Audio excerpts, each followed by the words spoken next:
Hey guys, it's been a while. Sorry I haven't made a video in a while. I mean, I'm not that popular anyways, but I've just been busy lately and some stuff came up. Anyways, I wanted to talk a little bit about RFK. And I'm talking about the original RFK and his brother, JFK. So, everyone knows the story. Oswald unalived JFK, and then Sirhan unalived RFK. Now there have been different disputes about this, and I made a video on this very topic before. I believe it was on my other channel before I actually switched to this one, but it was my personal opinion that the CIA knew about Lee Harvey Oswald, and that he was a known quantity. But no one really took him that serious, because after the JFK assassination, what happened was the Soviet Union came out and investigated itself, because they had a bunch of spies running all across the world, and they weren't 100% sure on what everyone was doing. So they had to make sure that they weren't actually the ones that hired Oswald. And they found out that Oswald was, one, a former Marine, and two, unassociated with Soviet intelligence.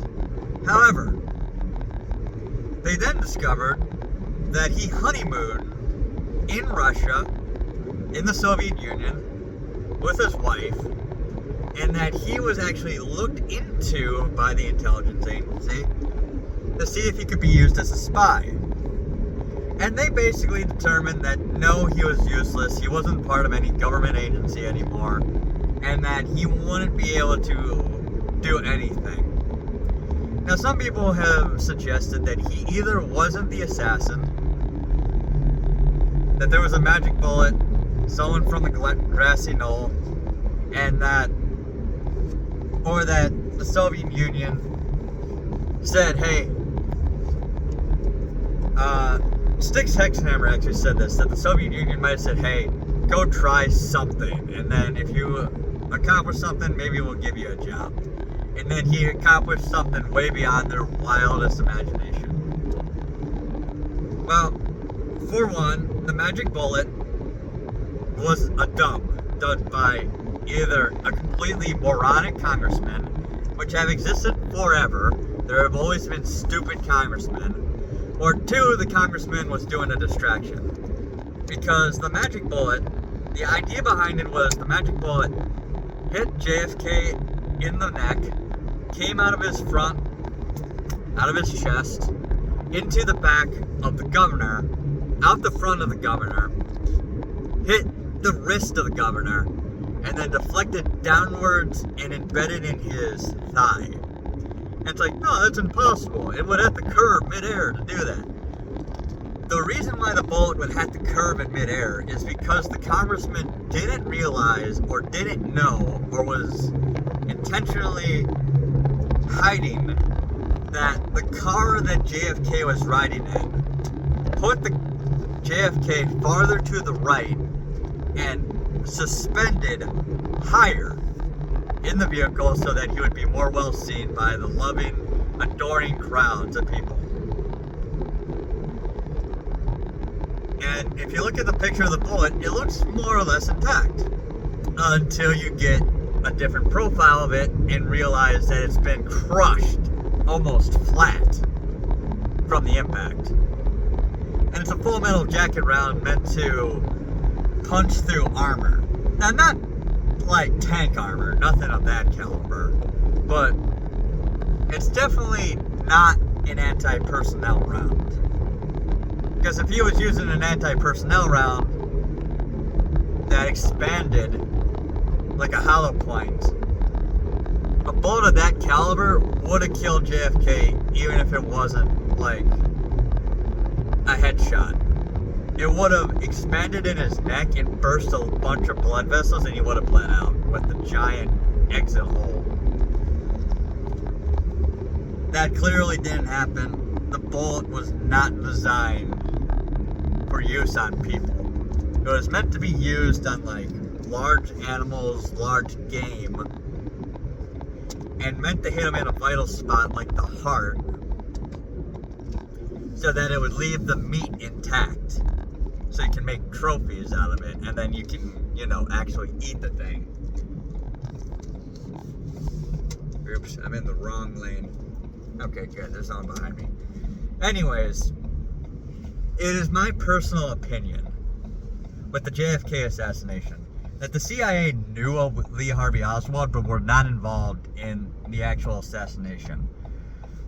That they knew about him and they failed to capture him, and that it was basically like a leaky hole situation where there were just so many failures in the system that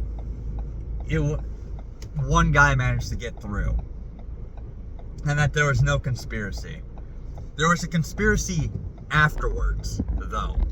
It's my personal opinion that the FBI, the CIA, and the Secret Service had messed up so badly that they were about to lose a lot of funding, a lot of personnel, and maybe even have been abolished altogether. That they had failed so spectacularly that politicians would have came to the conclusion that they were absolutely worthless and they should have been thrown out. So they added in all this extra stuff about how maybe the Soviet Union or Castro or the mafia or maybe there was like a bunch of people involved, but there was no one involved. There was not a conspiracy. You have conspiracy theorists. Don't shut up the people who are talking about it. Don't let them talk. Let them talk, damn you. It was all a distraction to hide from their own incompetence. And at that point, they became paranoid, incredibly paranoid, that anybody that was going to expose them was considered a threat. Not because they intentionally had JFK killed, but because they had failed to pick up on it and they would have lost money. It's all about the Benjamins, man. It has nothing to do with the fact that they were involved, but that changed things. When RFK ran, people decided, oh crap, this guy is going to expose us. He's going to look into how his brother died. They're going to realize how incompetent we are. They're going to take away all our money. They might even fire all of us. They might even shut down the organization. They might shut down the CIA. That's what... Oh, no. And the funny thing is that Sirhan fired 6 shots. And he hit 6 different people with it. But RFK was shot multiple times. And he was hit in the back. Despite the fact that Sirhan was in front of him. So how did that happen? Well, it turns out, according to this autopsy report that RFK Jr. looked at, he was shot point blank in the back. And he happened to be picked up, grabbed from behind by one of his bodyguards. And that bodyguard moved to the Philippines. And funny thing is he never moved back to the United States. I don't think he even ever visited the United States after that.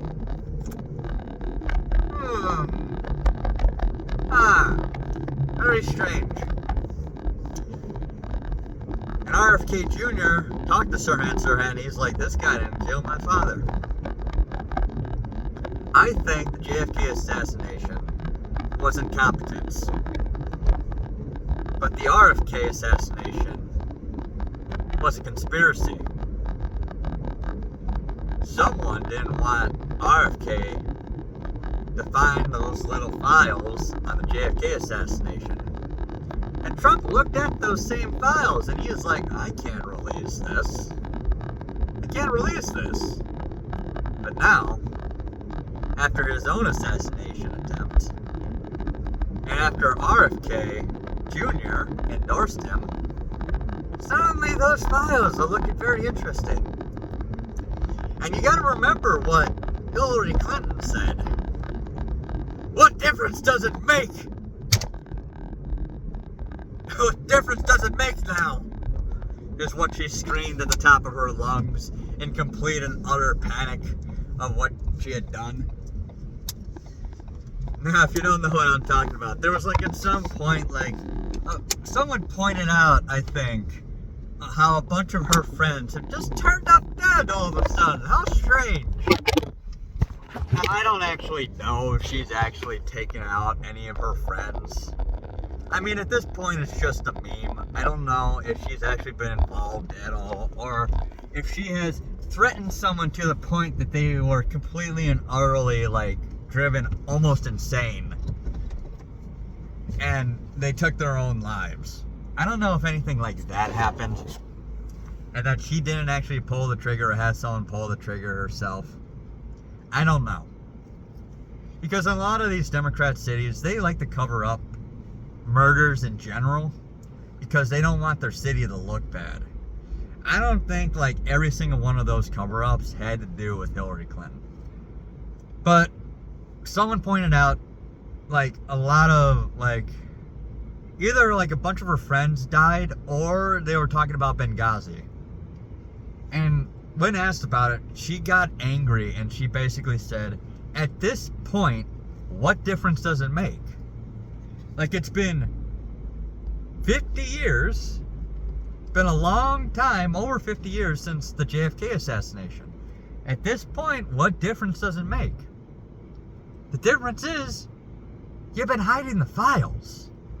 The FBI was set to release the JFK files, like 7 years ago. Like 5 years ago, however long it was. And they refused to do it. And when Trump tried to release them, he looked at it and was just like, nah, man, I can't do it. But now he wants to. What difference does it make? One of the most, I'm not going to say he was popular. He was actually a pretty bad president for his first term. He made a lot of mistakes.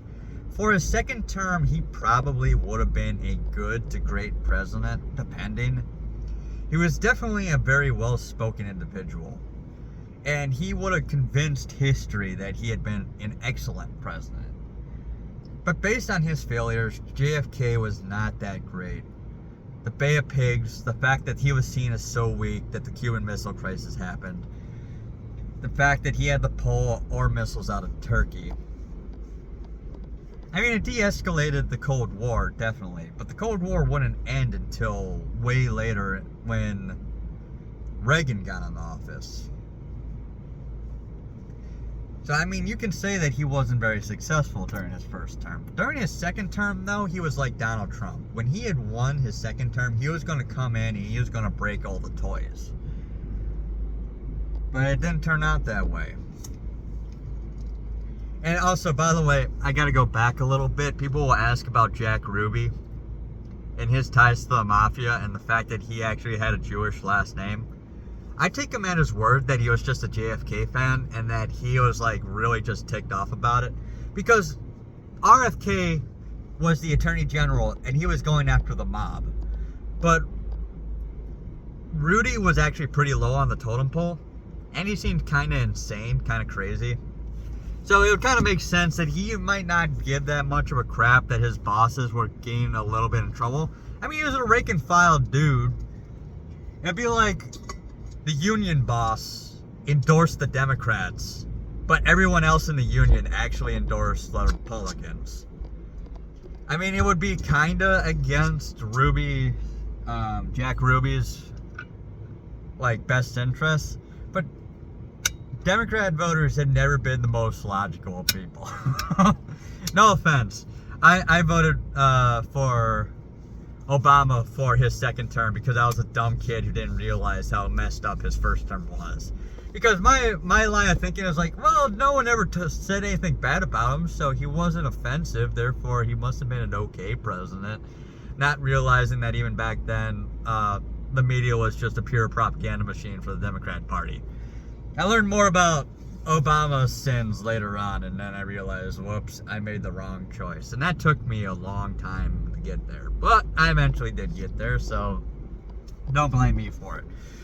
Jack Ruby, though, I believe he was a fan of Kennedy. And you also have to remember, when the CIA went into the jail to actually interrogate the guy, they broke his mind and drove him insane. And people have said, like, oh my God, they set him up. Like, they're the ones who got him to kill the assassin, to hide the assassination, to hide the fact that Lee Harvey Oswald was hired by the CIA or something like that, right? Now, at the time, the CIA was pretty messed up. They were testing acid on people as an interrogation and a brainwashing tool. They were testing, like, bad acid on, like, even their own agents. At one point, they spiked the drink of one of their own agents just to see what would happen. Because they didn't want to have to get, like, a civilian involved and then have to do all the paperwork and crap. They didn't tell the agent they were doing this. So he must have been on someone's shit list. But it basically drove the guy insane. He ended up being fired for it. And, like, he was messed up for a long time after that. And they eventually discovered what happened to the guy. And I'm sure he got, I don't know if he ever got better, honestly, but he got pretty messed up. But they were trying to figure out if they could brainwash people, if they could, like, put in subliminal messages. And it turns out, no, not really. You kind of can, but kind of not. Like, if during a movie you flash a picture of a Pepsi on screen or a Coke, people who already like Coke or Pepsi will be slightly more inclined to go out and buy a Coke or a Pepsi, like, after the movie is over. Or, like, during a break, if it's, like, you're doing a slideshow or something. It doesn't brainwash you. It just hits the subconscious part of your brain. It's like, oh yeah, I like Coke. I should maybe go get one of those. Where you don't actually realize that the picture of the Coke was on screen. But they kind of do the same thing in movies when they put in product placing. So that kind of subliminal messaging and brainwashing doesn't really work. So when they went in, they were desperate to figure out, like, okay, was the mafia actually involved somehow, some way? They went in, and I think what happened to Jack Ruby is that they gave him acid to try to get him into a babbling mess where he would just admit to anything, and that he would just start speaking the truth. And they spiked it for that little bit of extra kick. Or, even if they didn't spike it, he just had a bad trip, and it just, like, completely broke the guy, because he was already mentally ill, as far as I'm aware. And this was just like the cherry on top, where he had no idea what was going on, and he was being tortured and being interrogated at the same time. They were so desperate to get something out of him that they probably just went overboard. It's an interesting story. And look, I'm not going to get into whether or not the Trump assassination was a conspiracy or not. I don't believe so, personally. But I really want Trump to get in and make that commission to not only release the JFK files, but it's an assassination commission to make sure an assassination never happens again to a United States president. And also, he didn't say it, but it's heavily implied. He wants to know what the hell happened to him. And if they find something, I want to know. I want to know if there was some involvement, if there was incompetence, or they stood down. I don't care. I want to know. And maybe the JFK assassination files actually do say the CIA was somehow involved. And it was like a rogue agent or something. And they found out it was a rogue agent, and they made him disappear. Because they didn't want to bring it into the courts. And they had to investigate themselves to make sure there were no more crazy people inside the organization. I don't know. That's why I'm so excited about it. I am just so excited for it. We gotta get Trump in. We have to. We have to. There's so many reasons to. For the love of God, I want to know if our presidents have been assassinated by our own government agencies. I mean, before I go off, I'm going to leave it at that, guys. Oh my God, I'm so happy right now because we're gonna get hit by a whole bunch of knowledge, and I just gotta say, RFK is a genius, man. RFK Jr. is a genius. I gotta say it, he made a good choice, and he did it in the perfect way too. And I'll talk about that later, but goddamn, I'm ready for it. Okay, guys, 20 minutes. Bye.